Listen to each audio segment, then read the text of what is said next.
Supreme court Kolkata হাইকোর্টের যে order ছিল সেটা স্টে করে দিয়েছে। কলকাতা হাইকোর্ট তো এই যে নতুন জুন মাসে যে সমস্ত নোটিফিকেশনগুলো হয়েছিল, যাদেরকে অ্যাড করা হয়েছিল, তারা সেই নোটিফিকেশন যখন অ্যাসেম্বলিতে প্লেস করলো, রিপোর্ট ফাইল করলো, তার ভিত্তিতে আবার নোটিফিকেশন হলো, যাদেরকে অ্যাড করা হলো, এগুলোকে কলকাতা হাইকোর্ট স্টে করে দিয়েছিল। বলেছিল যে স্ট্যাচুটারি এফেক্ট না হলে হবে না, স্ট্যাটুট চাই। সেটা সুপ্রিম কোর্ট আজকে স্টে করে দিয়েছে। কারণটি যে ইন্দিরা সোয়ানির জাজমেন্টে এক্সিকিউটিভ অর্ডারও করা যায়। এখানে তো লেজিসলেটিভ পলিসি নেওয়াই হয়েছে। হাইকোর্টের কথা অনুযায়ী লেজিসলেটিভ পলিসি মানে হচ্ছে শুধু স্ট্যাটুট হলে হবে, স্ট্যাটুটে আইন করলে হবে। আর লেজিসলেটিভ পলিসি যে এরকম আইন রিপোর্ট যদি প্লেস করা হয়, সেটাও যখন অ্যাসেম্বলি গ্রহণ করে, সেটাও legislative policy. High court has miss that point. তবে ইন্টারেস্টিংলি যেটা আজকে সুপ্রিম কোর্ট বলেছেন, আমি কোনো ম্যাটারে এরকমভাবে শুনিনি, এই প্রথম শুনলাম। সুপ্রিম কোর্ট মহামান্য প্রধান বিচারপতির বেঞ্চ ওদেরকে বলে, তোমরা যদি চাও হিয়ারিং করেন, আমি স্টে করে সাথে পাঠিয়ে দিচ্ছি মাননীয় চিফ জাস্টিসের ঘরে। চিফ জাস্টিস অন্য বেঞ্চ ডিসাইড করবে, এই বেঞ্চ ডিসাইডই করতে পারবে না আর কি ম্যাটার। যে একই জিনিস বারবার এই বেঞ্চের কোর্টের হাইকোর্টের মধ্যে থেকে আসছে, সেটা ভাবতে পারা যাচ্ছে না। ওবিসি মামলায় কলকাতা হাইকোর্টের নির্দেশের উপরে স্থগিতাদেশ দিল সর্বোচ্চ আদালত। নোটিশ ইস্যু করেছে সুপ্রিম কোর্ট। 2 সপ্তাহ পর রয়েছে ফের শুনানি। কথা বলবো, সৌভিক মজুমদার রয়েছেন আমাদের সঙ্গে। সৌভিক, আজ কি পর্যবেক্ষণ সর্বোচ্চ আদালতের? দেখো, সর্বোচ্চ আদালতের পর্যবেক্ষণ হচ্ছে যে কলকাতা হাইকোর্টের তরফ থেকে যেভাবে প্রশাসনিক একটা সিদ্ধান্তের উপর অন্তর্বর্তী স্থগিতাদেশ দেওয়া হয়েছে, সেটা দেখে সুপ্রিম কোর্ট বিস্মিত। এটাই সুপ্রিম কোর্টের প্রাথমিক পর্যায়ের পর্যবেক্ষণ। এছাড়াও সুপ্রিম কোর্টের আরো পর্যবেক্ষণ হলো যে কলকাতা হাইকোর্টের তরফ থেকে যে নির্দেশ দেওয়া হয়েছে, সেই নির্দেশে ভুল রয়েছে বলে তারা মনে করছেন, এমনটাই তাদের পর্যবেক্ষণে মাননীয় প্রধান বিচারপতি এবং অন্যান্য যারা বিচারপতি আছেন তারা সেটা জানিয়েছেন।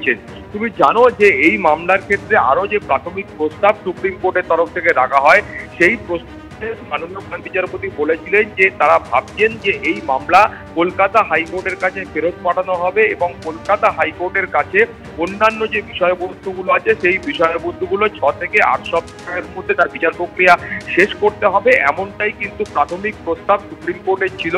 তার পাশাপাশি সুপ্রিম কোর্টের প্রাথমিক প্রস্তাবে এটাও বলা হয়েছিল যে এই মামলার বিচার প্রক্রিয়া সংগঠিত করার ক্ষেত্রে কলকাতা হাইকোর্টের প্রধান বিচারপতিকে তারা অনুরোধ করবেন যে নতুন একটি বেঞ্চ গঠন করার জন্য, এবং সেই বেঞ্চের কাছে যাতে এই মামলার শুনানি হয় সেই রকম একটা অনুরোধ তারা করবেন। এটা প্রাথমিক প্রস্তাবে রাখা হয়েছিল, কিন্তু আপাততভাবে সুপ্রিম কোর্টের যে নির্দেশ দেওয়া হয়েছে, সেই নির্দেশে শুধুমাত্র এই অংশ বলা হয়েছে যে কলকাতা হাইকোর্টের তরফে যে নির্দেশ দেওয়া হয়েছিল এবং যে নির্দেশের মাধ্যমে সরকারের অন্ততপক্ষে 5টি যে বিজ্ঞপ্তি ছিল, সেই বিজ্ঞপ্তির ওপর অন্তর্বর্তী স্থগিতাদেশ দেওয়া হয়েছিল, সেই নির্দেশ অর্থাৎ কলকাতা হাইকোর্টের সেই নির্দেশের উপর তারা স্থগিতাদেশ দিচ্ছেন।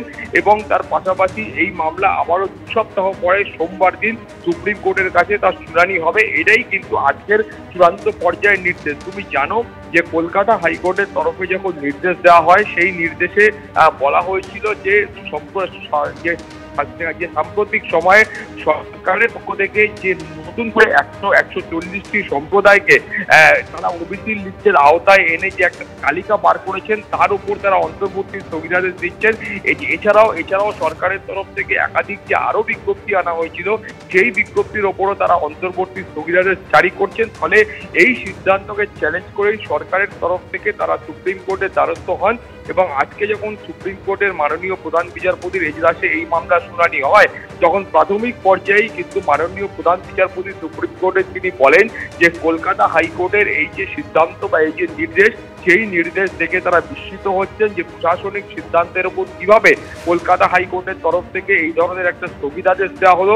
এবং তারা বলেছেন যে সুপ্রিম কোর্টের একাধিক যে নির্দেশনামা রয়েছে, সেই নির্দেশনামায়ও এই বিষয়টা খুব স্পষ্ট করে বলে দেওয়া হয়েছে যে কোন কোন প্রশাসনিক সিদ্ধান্তের ওপর কলকাতা হাইকোর্ট বা অন্যান্য আদালত হস্তক্ষেপ করতে পারে। তারপরেও কিভাবে কলকাতা হাইকোর্টের তরফ থেকে এই ধরনের অন্তর্বর্তী স্থগিতাদেশ জারি করা হলো, সেটা দেখে তারা বিস্মিত। এবং প্রাথমিক পর্যায়ে তারা মনে করছেন যে কলকাতা হাইকোর্টের তরফে এই যে নির্দেশ দেওয়া হয়েছে, সেই নির্দেশে কিছু ভুল রয়েছে।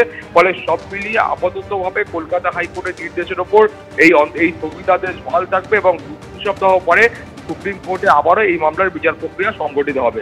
কুসুমিতা।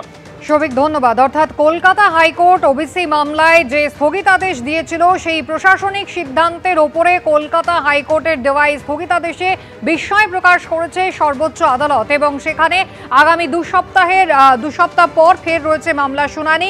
নোটিশ ইস্যু করেছে সুপ্রিম কোর্ট। কলকাতা হাইকোর্টের নির্দেশে কিছু ভুল রয়েছে এমনটাই পর্যবেক্ষণ সর্বোচ্চ আদালতের।